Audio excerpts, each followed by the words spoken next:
అసలు మామూలుగా అయితే మన ఆంధ్రప్రదేశ్ రాజధానిని నూజూడు ఆగిరిపల్లి ఆ మధ్యలో కనుక డిగ్రేడెడ్ ఫారెస్ట్ ఏరియాలో పెట్టేసి ఉన్నట్టయితే కేంద్ర ప్రభుత్వం రాజధాని నిర్మాణానికి అవసరమైతే ఈ డిగ్రేడ్ ఫారెస్ట్ ల్యాండ్స్ని మేము ఇస్తాము, అభ్యంతరం లేదనేది చెప్పినటువంటి విషయం. Gannavaram airport, Nagarjuna Sagar right canal, ఆ తర్వాత సరే అది కూడా వచ్చినాయి అనుకోండి. ఈ రకంగా ఫౌండేషన్స్ విషయంలో కూడా ఇబ్బంది ఉండేది కాదు.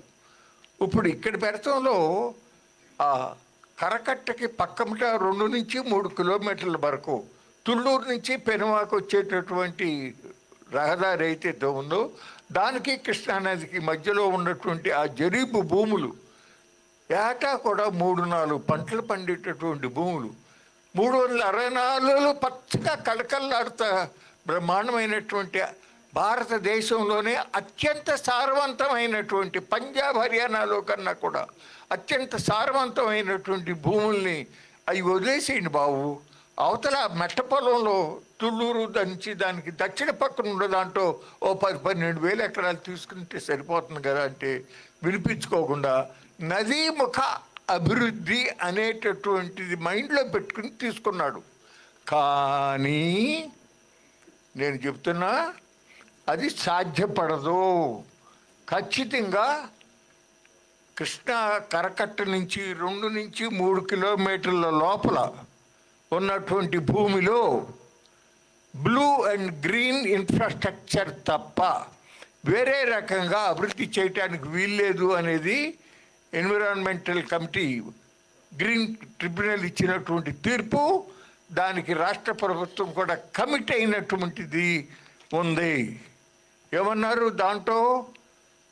మీరు నేను ఇందాక చెప్పినట్టుగా వ్యవసాయము అటువంటి దానికి సంబంధించినవి తప్ప వేరే చేయకూడదని మేము లోగడ కూడా సజెస్ట్ చేసాం. ఏమనంటే ఇచ్చింది రైతులు, అక్కడ ఉన్నదంతా వ్యవసాయ కార్మికులు. ఇప్పుడు ఇచ్చిన భూములకి రెసిడెన్షియల్ ప్లాట్లు, కమర్షియల్ ప్లాట్లు ఇచ్చారు. అందరూ ఎమ్మటే కట్టరు, టైం పడుతుంది. కాబట్టి వాళ్ళకి ఇచ్చిన దాంట్లో వాళ్ళనే కూరగాయలు పండించుకుంటారో, లేకపోతే అరటి తోటలు వేసుకుంటారో, లేకపోతే నిమ్మ తోట వేసుకుంటారో, లేకపోతే కోళ్ళని పెంచుకుంటాడో. ఆ రకమైన పర్మిషన్ ఇవ్వండి అంటే అది కూడా చేయలా.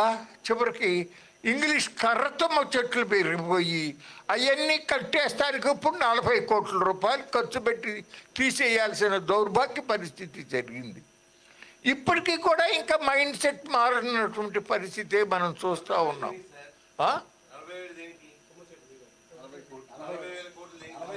40 కోట్లు తుమ్మ చెట్లు పీకేస్తానికి.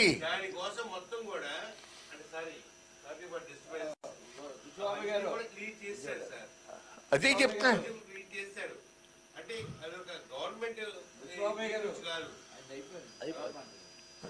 అంటే ఇంకెక్కువ అయిందనా ఏంటి మీ అభిప్రాయం?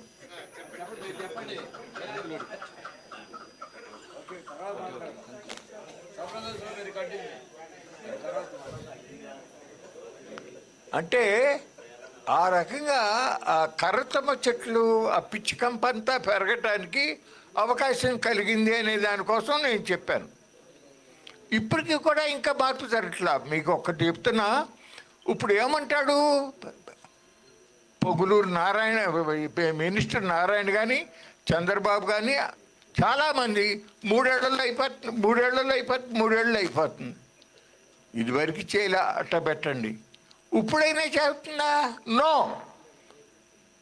గవర్నమెంటే వరల్డ్ బ్యాంక్ ఇచ్చినటువంటి దాంట్లో 3 దశలలో అభివృద్ధిని చేయబోతున్నాము, 35 సంవత్సరాలు టైం పడుతుందని చెప్పి ఇచ్చారు.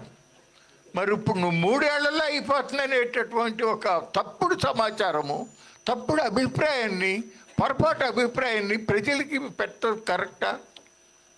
ఇప్పుడు ఇచ్చినటువంటి వాళ్ళకి ధరలు పెరగవు, భూముల రేట్లు. ఇప్పుడు కొత్తగా ఇంకా అమాయకత్వంలో ఉండి భూములు ఇస్తే వాళ్ళకి ఇంతకన్నా అన్యాయం జరిగేటటువంటి పరిస్థితి తప్పనిసరిగా ఉంటుంది అని చెప్పి ఈ సందర్భంగా మనం చేస్తా ఉన్నా. అట్లాగే 2500 ఎకరాలు స్మార్ట్ ఇండస్ట్రీస్ కోసం అంట. స్మార్ట్ ఇండస్ట్రీస్ ఇదివరకే ఉందిగా. ఇదివరకే ఆ నవనగరాల్లో దాదాపు 4500 ఎకరాలు ఇండస్ట్రీస్ కోసం పెట్టేటటువంటి నవనగరాల్లో ఒక నగరంలో ఉంది కదా. అంతకుముందు ఉండవల్లిలో అనుకుంటాను కాంగ్రెస్ గవర్నమెంట్ ఉండగా టూరిజం కోసం అని చెప్పి ఒక 13 ఎకరాలో 23 ఎకరాలో ఎంతో ఎక్విజిషన్ కోసం పెడితే అప్పుడు ప్రతిపక్ష నాయకుడిగా ఉండే చంద్రబాబు నాయుడు గారు అక్కడికి వెళ్ళి ఇది చాలా అన్యాయం, అక్రమం, టూరిజం కోసం అని చెప్పి పచ్చని పంట పొలాలు తీసుకుంటారా, ఇది దుర్మార్గం, మా పార్టీ దీన్ని తీవ్రంగా వ్యతిరేకిస్తుంది అని మాట్లాడిన పెద్ద మనిషి ఇప్పుడు ఈ నవనగరాల్లో టూరిజం కోసం ఎంత పెట్టారో తెలుసా అండి? 11,600 ఎకరాలు పెట్టారు.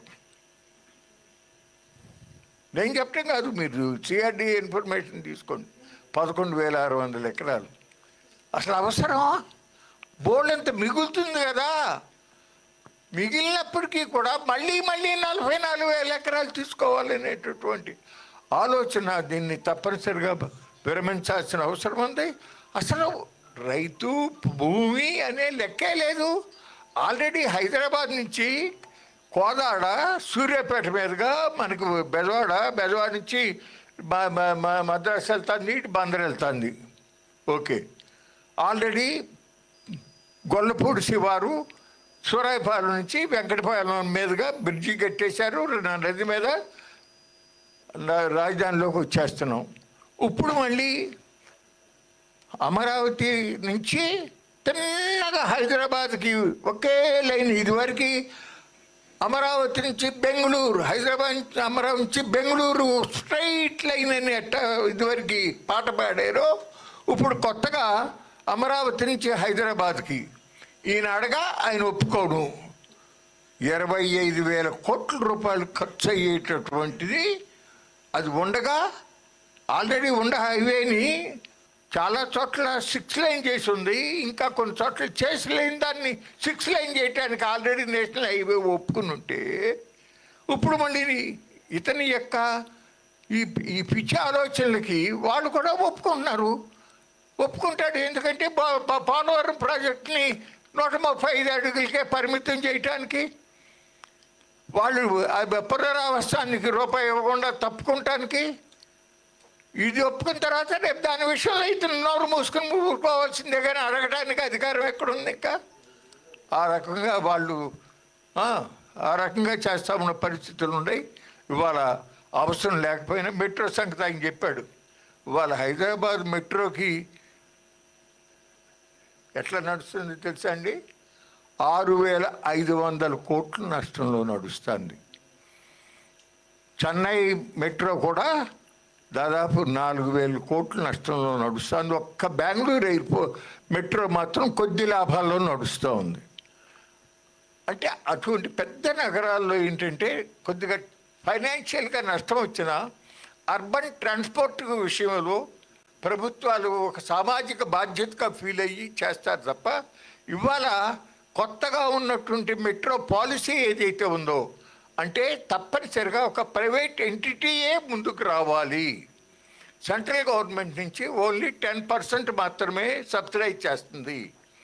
ఈ ప్రైవేట్ ఎంటర్ప్రీనియర్ ముందుకు వచ్చినప్పుడు మిగిలిన బ్యాలెన్స్ ఏదైతే పెట్టాలో దాంట్లో స్టేట్ అండ్ సెంట్రల్ గవర్నమెంట్ చెరిసగం భరించాలి అనే ఒక కొత్త విధానం పెట్టిన తర్వాత ఈ విజయవాడలో విశాఖపట్నంలో మెట్రో రైలు అయినా అక్క ఆరాటమే కానీ బాగా బతకడనే సామెత ఎట్లా ఉందో ఈ వావుడు కిందసారి 5 ఏళ్లలో చూసాం. ఆర్డీఓల్ని, తహసీల్దార్, కలెక్టర్ని బందర్ బెజవాడ రోడ్లో ఎక్విజిషను, విశాఖపట్నంలో మెయిన్ రోడ్డు ఎక్విజిషన్ ఇవన్నీ జరిగినాయి. ఇప్పుడు మళ్ళీ అదే తంతు జరుగుతుంది. కానీ no private entrepreneur will come forward to take up metro rail in either Vijayawada or Visakhapatnam. అట్లాగే వాళ్ళు ఆల్రెడీ మనకి వెస్టర్న్ బైపాస్ వచ్చేసింది. ఈస్టర్న్ బైపాస్ పెడతానికి నేషనల్ హైవే వాళ్ళు ఒప్పుకున్నారు ఆల్రెడీ. అట్లాగే నిర్మాణూరు దగ్గర నుంచి మన బాబు జగజీవన్ రామ్ గారి స్టాట్యూ మీదుగా ఇక్కడ గవర్నమెంట్ జనరల్ హాస్పిటల్ వరకు ఒక రోడ్డు మీద మళ్ళీ పైన ఒక రోడ్డు అక్కడ పివి నరసింహారావు రోడ్డు ఎట్లా బెజవాడలో హైదరాబాద్లో ఉందో అట్లా లాంగ్ పైకి పెడతానికి ఒప్పుకున్నారు. కానీ అట్లా కాదు, దాని మీద మెట్రో నడిపించాలంట. డబల్ డెక్కర్ మెట్రో రైలు ఈ రకమైనటువంటి ఇదంతా చేస్తా చాలా మెట్రో వీఆర్ నాట్ యాక్సెప్టింగ్ అంటే ఈ విధంగా inner ring road already central government డబ్బుతో వాళ్ళు చేస్తున్నారు. మళ్ళీ నువ్వు ఇన్నర్ రింగ్ రోడ్డు వేసి అదానికి వచ్చే ఆలోచన జరుగుతుంది. Inner ring road 8 lane road, మళ్ళీ ఇంకా సైకిల్ ట్రాక్, వాకింగ్ ట్రాక్లు అని చెప్పి ఇందాక చెప్పినటువంటి ఆ వాకింగ్ ట్రాక్లు ఇవన్నీ ఈ వీళ్ళ దీంట్లో బాగా ఉన్నాయి.